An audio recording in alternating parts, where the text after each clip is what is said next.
in 10.6, the mean and the median, the parent help video for grade 3 everyday math. We have a couple new vocabulary words today. The first one is mean, and actually the second vocabulary word is average. The mean is an average. Okay, but this might make you wonder, what's an average? Okay, an average is basically if you were to have a set of data. So I actually made a graph down here. So this is a set of data of how many animals people own, okay? And for the average, if I were to make this an average set, you see Frank owns 35, okay? But Sue only owns 5 animals.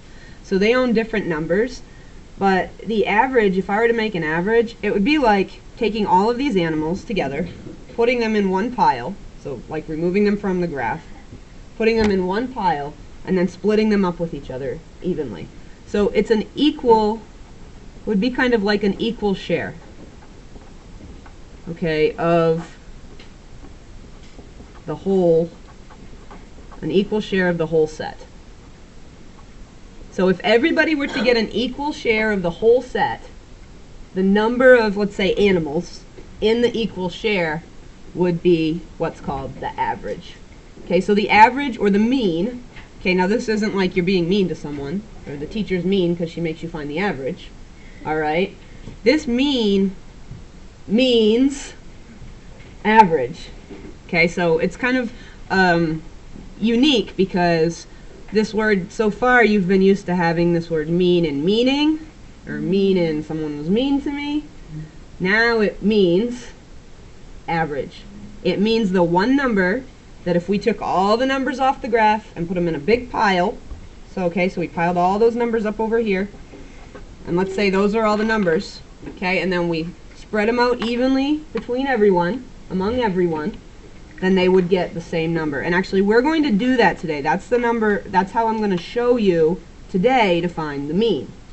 Okay, that's a little bit different than how a lot of us learned to find the mean at first, but that's how I'm going to show you to find the mean, or how to find the average. Okay, the median, on the other hand, the median is the middle number in a data set. If you took all the numbers and put them in order, okay, so if you have a whole set of numbers, let's just say, I'm going to put the numbers in order so that it's easier. 1, 3, 3, 6, 6, 4, no, that's not, that wouldn't be in order. 8, and 8, 8, 8, okay, and 12. Let's say these are the numbers in a data set. Well, I don't know, it doesn't matter what the set is, but let's just say this is the number of animals another set of people own. Okay, the number doesn't match the graph. The middle number would be, cross off just one number at a time on each end. So here, here, here, here, here, here, here, here. So the middle, there's two middle numbers in this case, 6 and 8, and the average would be 7. The mean would be 7 in between there. But the middle number, let's just add one more number in the middle here. We'll just add an 8 so that it's easier. The middle number would be 8. Okay, the median would be 8. And so that's how you find it too. You just cross off one on each end until you get to a number that's in the middle.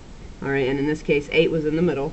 And I added an extra number because I didn't want to complicate it for you right now. But that's what a median is.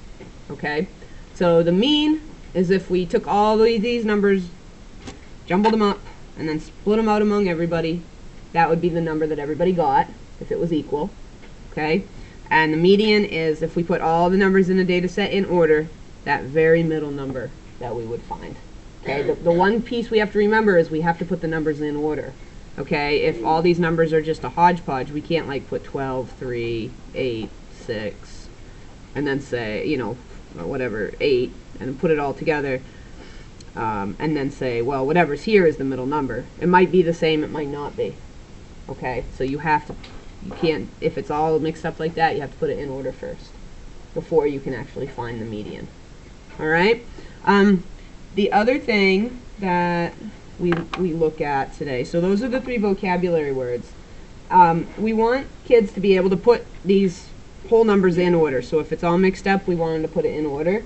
We want them to be able to use data to complete a bar graph.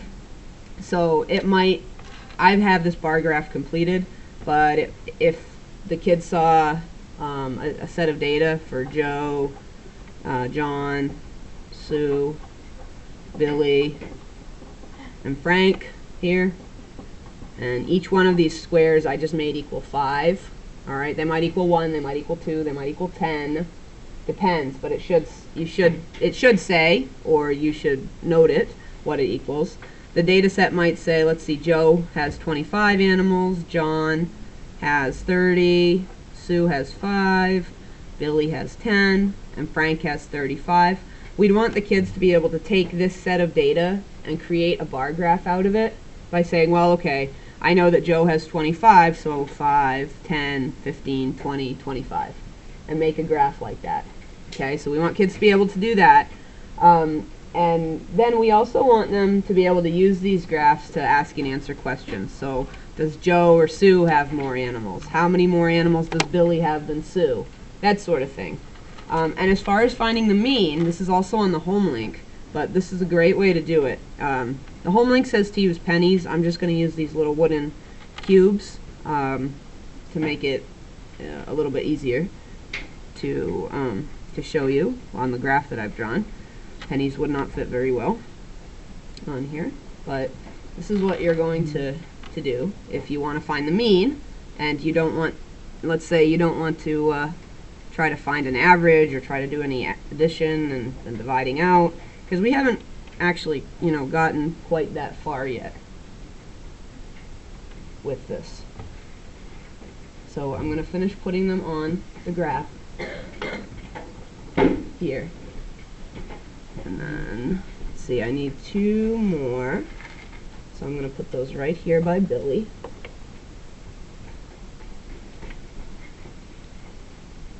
Okay, so I basically made this graph kind of come alive by giving it things I could move around. And that's a really neat thing you can do with a graph, to see how different things work. All right? To see how different numbers work together. In order to find the mean, this is what I'm going to do. I'm going to try to fill up everybody's column so they have the same number. Okay? Now, it doesn't change the number of animals Frank actually has. Because look, if I take this off, it's still colored in that he has those 5 animals. But poor Sue, she doesn't have that many, so I'm going to give her some more. I'm not really giving them away. I'm just sort of pretending, and that's why the graph colors stay the same, but you can use pieces to borrow. You can borrow pieces from the graph to take off here. Okay? And you want to get it as equal as you can. Alright, as equal as you can. So it looks like I've got 4 in every column with 1 left over. If I end up with 1 or 2 left over, for right now, I'm just going to move it off the graph. I'm just going to set it on the side. It's actually 5 left over. So because I have 5 here, I can just say plus 1, plus 1, plus 1. So it's 4 times 5, 10, 15, 20, right? 4 times 5, which equals 20. So I would have 20 plus 1 more animal there. And what I'm going to do is, I'm going to take a marker, okay, and I'm going to draw right across here. Now that I put it in as everybody getting an equal one. And I'm going to go just a little bit above this line. Okay, just a little bit above that line to show that everybody has 20, 5, 10, 15, 20 plus 1 more. 21. So if I were to say what's the mean for this set of data, the answer would be 21. Okay, and that's how you figure it out. You basically take everybody's stuff and split it out evenly. Okay, but look, if I move all this stuff off the graph, everybody still has their stuff. And you now know what the average is. Okay, so that's kind of what we want kids to start to understand. As things get more complicated in there, as they learn more about math and how data sets work and things like that, they'll learn the formula for how to actually add up all the numbers and then divide by that number of numbers, like I learned when I was in school, which is also, certainly a great way to to find the mean. But this way gives the kids some hands-on experience with that.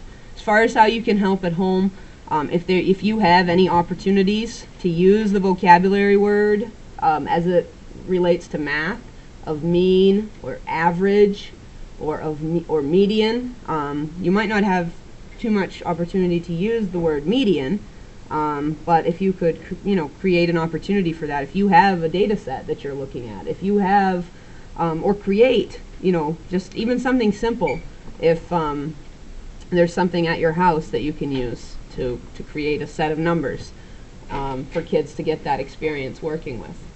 They would benefit from using those vocabulary words, especially if it's something that you're actually doing in your real lives. Look for those opportunities. Just looking for those opportunities will be great for kids and for your family as you learn more about how to use these words. So just remember, this is how to find the mean and the median. This is lesson 10.6, the parent help video for grade 3 everyday math.